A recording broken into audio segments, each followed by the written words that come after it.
this is probably the first case in my almost 50 years career in the law where I lost every single point. There's not a point, even a small point, that I won. Nothing, is zero. Huh? All right? If it is in terms of football, they scored 100 goals and we scored 0.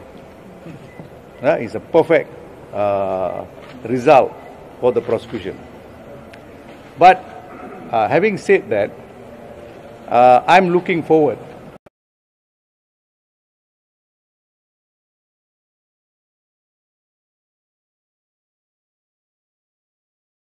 to go to the Court of Appeal, because every single point the judge had dealt with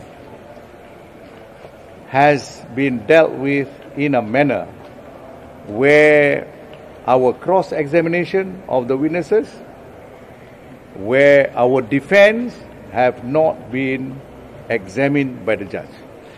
I can say this with all the clarity.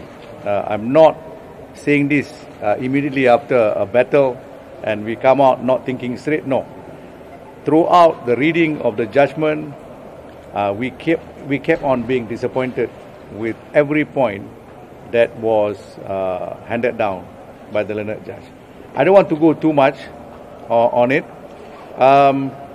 Perhaps what I can say, the most shocking maybe, there are many, something like in the region of about 50 to 100 points that we would have in order to argue this appeal. It will be that many because we think, with the greatest of respect to the judge, we think that he has made so many blunders in this judgment. I call it blunders because I think that's what it is. Because you cannot have that many mistakes in a judgment of this importance. All right? Now, what is most shocking is every single objection of ours pertaining to hearsay. You know, in Malay, hearsay is dengar cakap. You understand hearsay. Hearsay is inadmissible unless it comes under an exception, which is called the Section 32 exception. Okay? Now, he said all those, what Jolo told, for instance, Shahrul, what Jolo said to Amhari, and then Amhari told the court.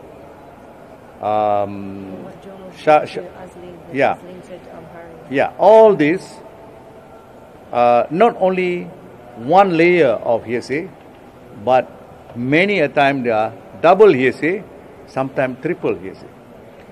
But the learned judge said, not only these hearsay are admissible, because he said they are in the course of business. To me, how could it be in the course of business when Jolo gave instruction to, say, Shahrul, and Shahrul said it in court? We cannot test what Shahrul testified because that's not Shahrul's word. That's not Shahrul's word. Our argument is that what is purportedly Jolo's statement that was conveyed in court is hearsay because the declarant is Jolo. Okay? Likewise, when Datuk Sri Najib's former secretary, what's her name? Datuk Azlin. The late Datuk Azlin, he died. So they quoted many things that he said.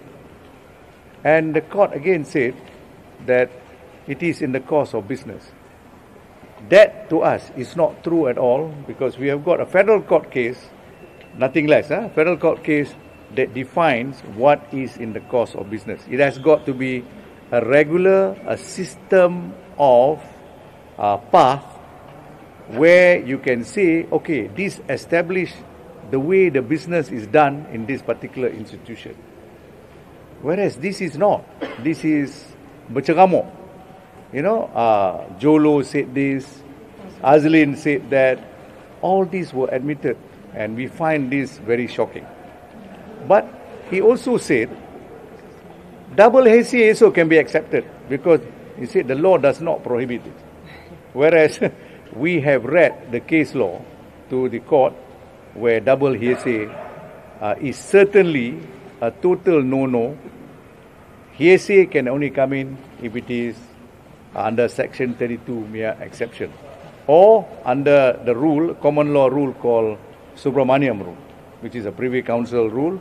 And the Subramaniam rule says it is not hearsay if you are not depending on the words for the truth of what he intends to convey.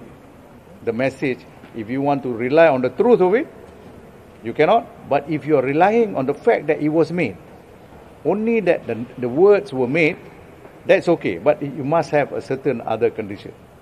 So this is one very serious area. And I think about half the trial went on with the judge relying on hearsay. Never heard of before. We objected almost like, a piston standing up, objecting it all the time during the trial. But the judge allowed it. And the documents that were tendered are all documentary hearsay.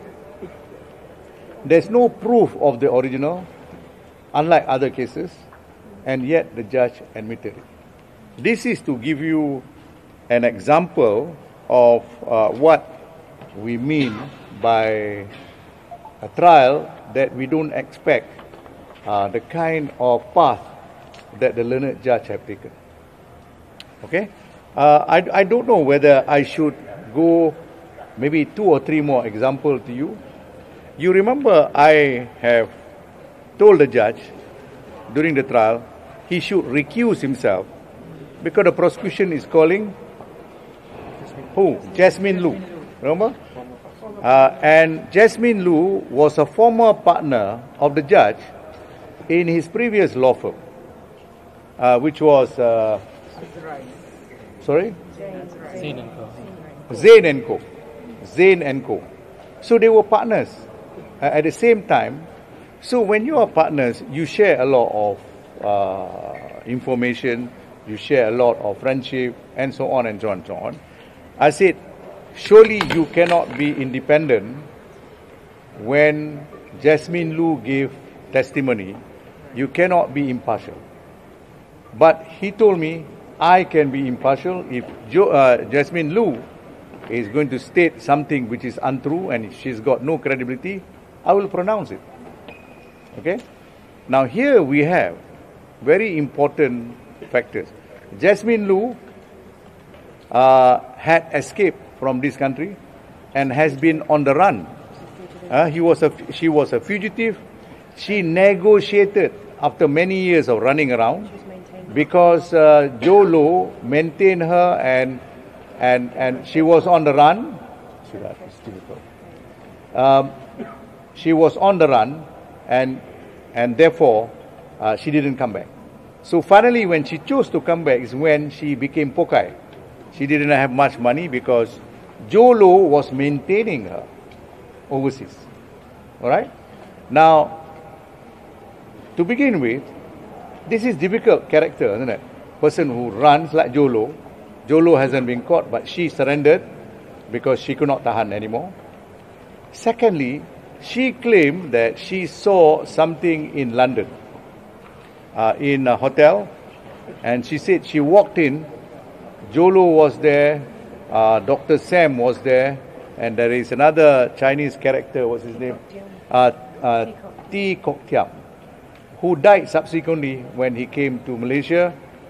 T. Kok Thiam died. But you see that T. Kok Thiam was manipulating the computer. She said, I saw it like a draft of, what do you call it, a donation letter. For the first time, she said it. She has never said that before. Suddenly in court, she said that. Now, what did we do? She said this was in early January of, what year was that? Early January of 2015. Yeah, so what happened was, we called Dr. Samsul Datuk Dr. Samsul, who she said was there with her. All right?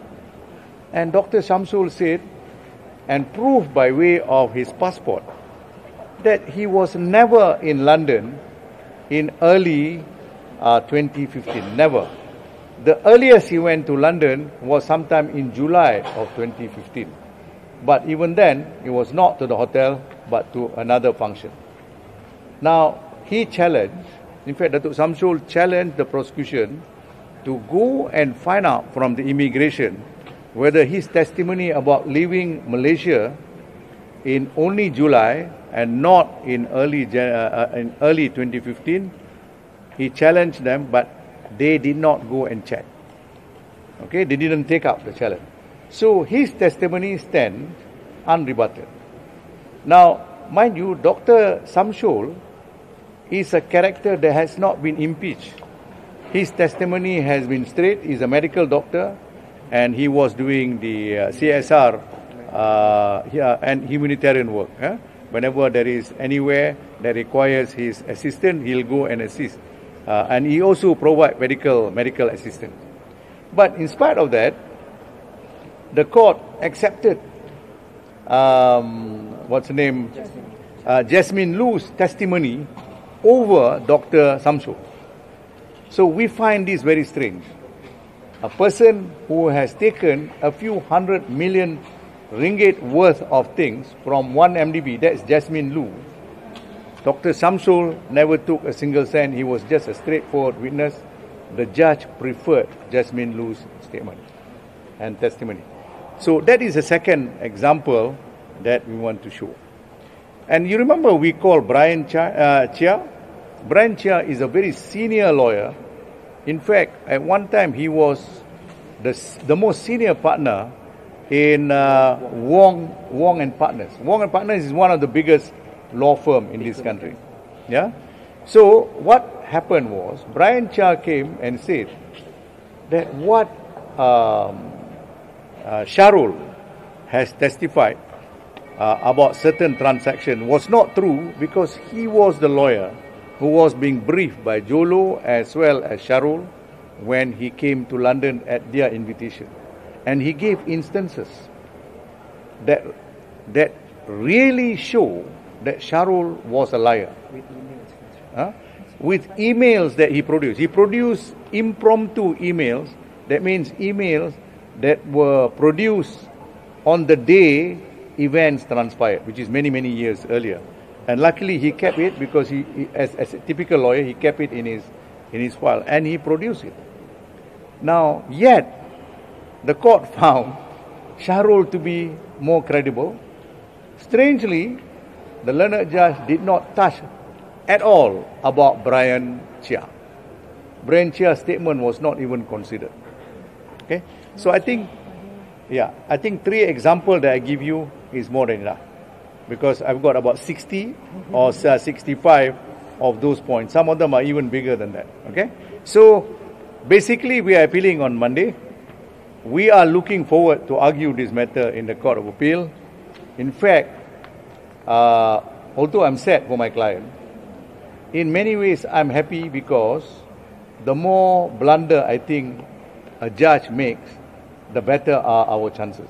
And here, as I've told you, I lost everything. Never in my life have I lost everything. Not even one small bit of crumbs the judge gave us. Nothing. Everything gave to the prosecution. Nothing for us. Okay? I'm not complaining because he gave nothing. But I'm just complaining to you on the probability in terms of statistics that we can be that bodoh, that we lost everything. How about the money trail and money trail forensic that provided by the DPP? Sorry, say again? Money and the money trail forensic that provided to become one of the evidence on this case. Are you guys having another thought of go against the money trail forensic? I don't understand your question. The prosecution actually provide the money trail, everything. No, it's not forensic. They tried to provide money trail through this young man who was only about 30 years old from Bank Negara. Alright? Finally they call him not an expert. He said, but he will be able to read the documents of finance. Okay? But we have shown that, like for instance, a good example, in a bank document, minus 620 million US means what? It means they took an overdraft from the bank.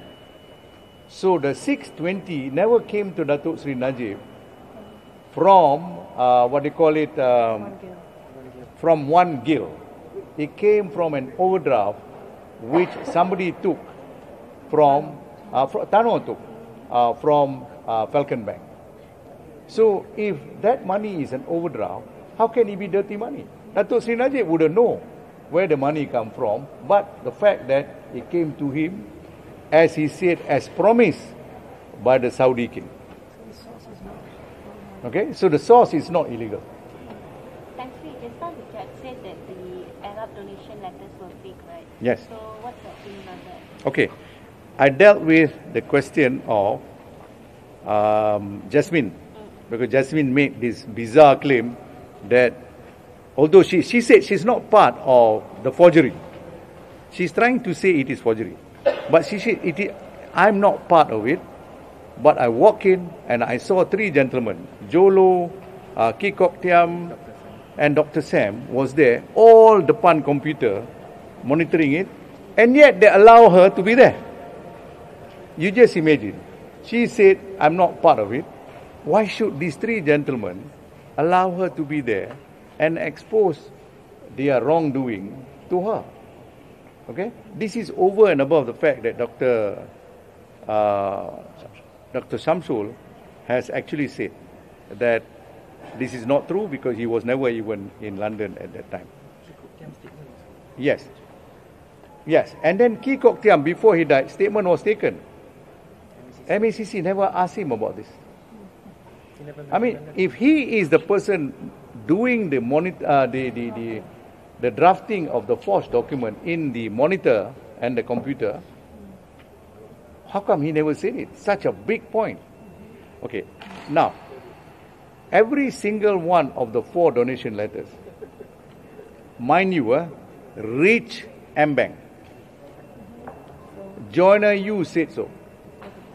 Joiner Yu is not a witness completely in our favor.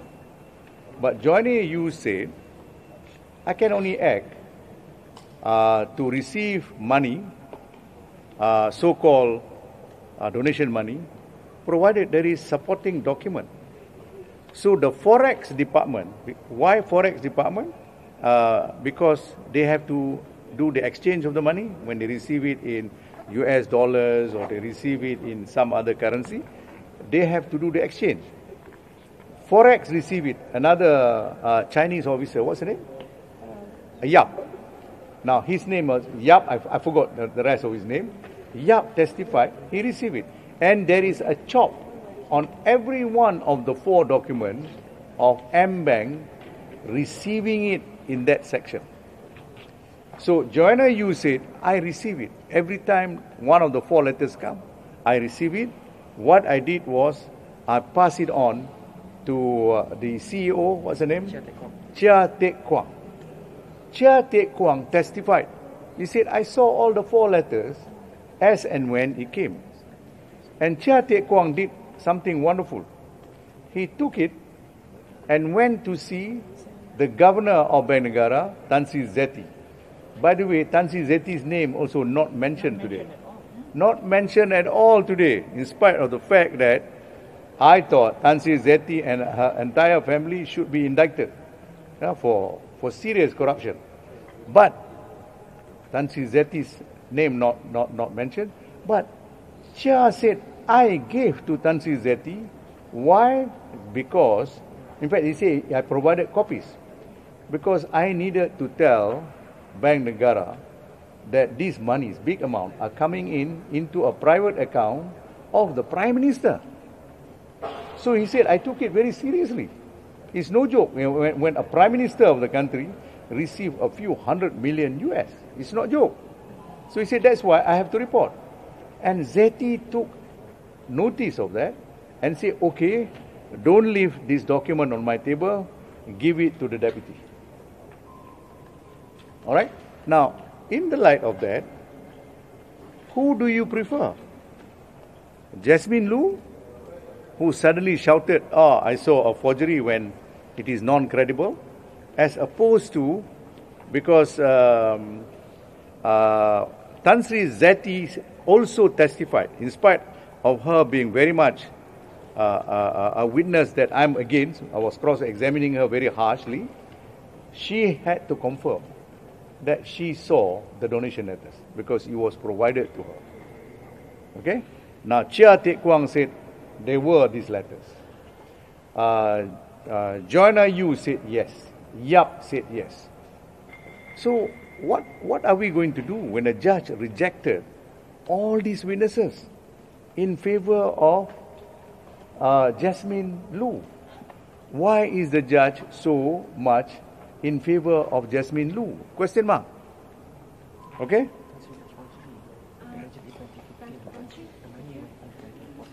Yeah. You see, she claimed the forgery happened in 2015, remember? Early 2015 in London. But the money went in 2014. The document is needed in order to clear the fund. So, money went in first, and then she said the forgery happened in 2015. So, frankly, I don't understand the logic at all. Okay? Tansi, could you clarify on the 2.08 billion ringgit that the court ordered? Was it for the recovery of assets, or was the fine? Was it or is it okay. Fine, yeah. Okay. It's a good question. I think it's a total blunder.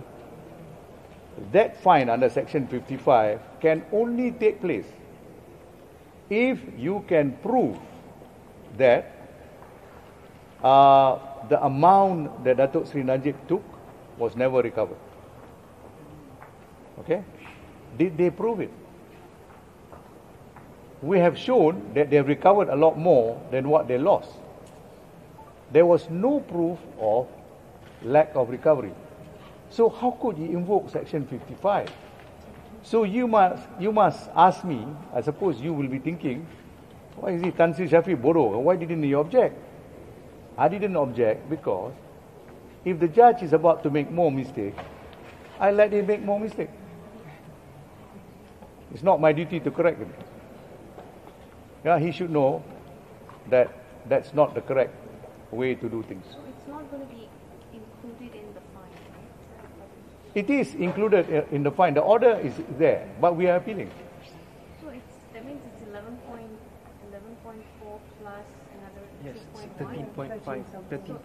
total fine is about over 13 billion 13.5. ringgit? Yes. Oh. Okay? Whereas the amount involved initially was only 2.4. Okay? And mind you, his tax is 1.9 billion. If his tax is 1.9 billion, his income is times 5. It's about 8.92 billion, the income of a prime minister. Where did he get that money from? So it is all main angin, you know, all atas angin, this money. Tan Sri, the former SPRM chairman had already said that the donation was genuine. And Former SPRM. Tan Sri Zul. Oh yes. Yes. And yet SPRM. Not chairman, he's a commissioner. Commissioner. Yes. And yet the SPRM, made the report that it's not genuine even after doing all the investigations. Correct. Now you see, in order to determine whether I think you asked the question, whether the 4 documents were forgery or not. This is a donation letter. My client was the Prime Minister. But he didn't stop investigation. He said, go ahead and investigate, do the audit, do the PAC in Parliament, the whole lot. Never stop. Unlike Datuk Sri Anwar. Datuk Sri Anwar stopped investigation pertaining to the sexual misbehavior, and of which he was charged.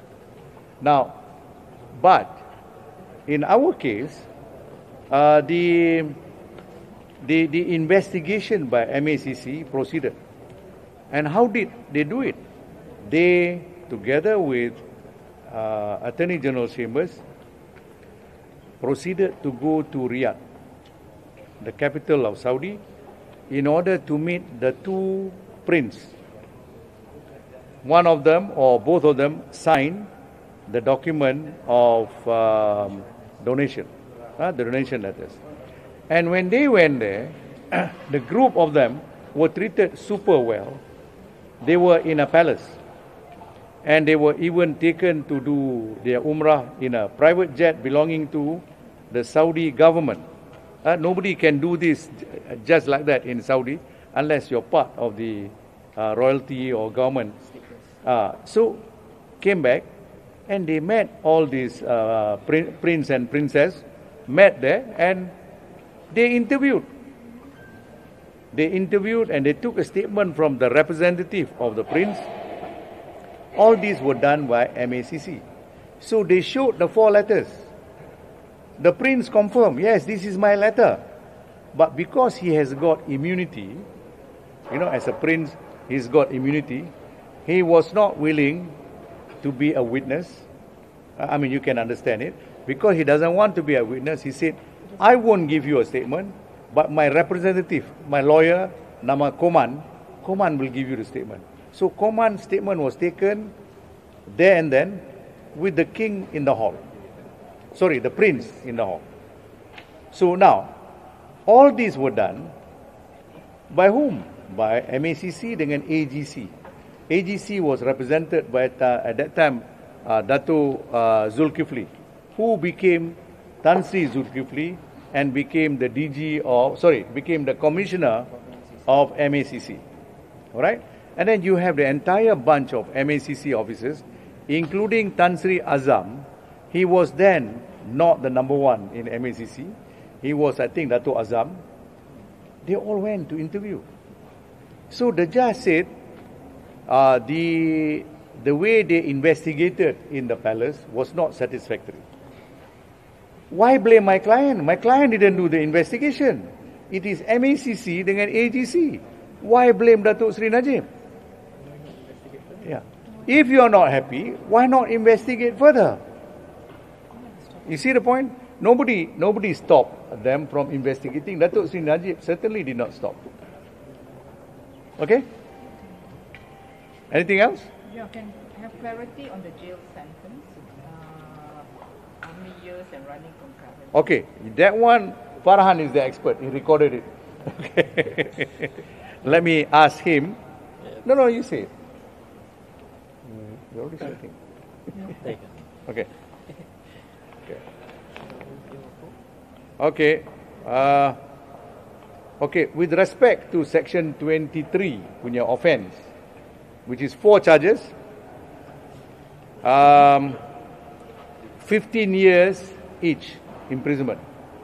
All 4 guilty, 15 years each, so it becomes 60 years lah in total if you aggregate it.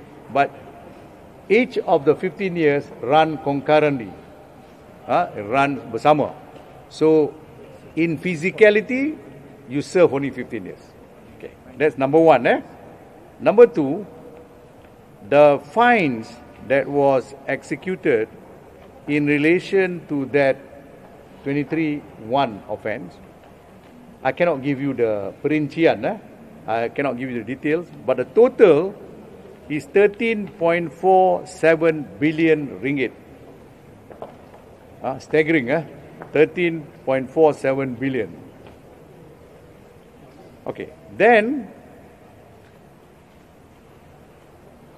what is it? No, those are the breakdown. Okay. There's an MACC and AMLA charges. Okay, so I've just given you the total. Then the default sentences. These are the fines. Yeah. Okay, the total fine is 13.47. If they are not paid for each one of the 4 MACC charges, you get another 10 years on each. Another additional 10 years. And these 10 years run concurrently with the main offence. All right. You got that, as far as, okay. And then For Amlatfa, you have got the 2 years and 6 months imprisonment for Amlatfa, but you remember the fine under Section 55, which they have not shown, have not been recovered. They imposed on Datuk Sri Najib, how much was that? 2 billion. 2 billion. 2.0. 2.081 ... billion ringgit. So there's a lot of money being thrown around today. Okay? So that's a total impact. It become almost comical. 2 billion is included in the 13.47 tax. Yes. Okay. Saya ulang dalam bahasa Melayu ke tu? You get the interpretation lah. Okay? Ada. Okay. You boleh tanya soalan lain. Sebab tidak. Okay. Last question. Will you petition for clemency, fresh petition? I will take the instruction. That is the reason why you will see there is a queue given, because we say that we do not want the stay, because of course the stay is with liberty for us to reapply. There is a reason for it. I cannot tell you now why. Menteri, is Okay. there a bearing for your this appeal and on the appeal for the addendum? Because No. it's for homestay. No bearing except for the stay. There's a reason for it. Okay? Thank you. Bye. Okay. They want to snap a photo of the surat. Dah bagi tadi. Tapi tadi kata bagus. Nah, ambil.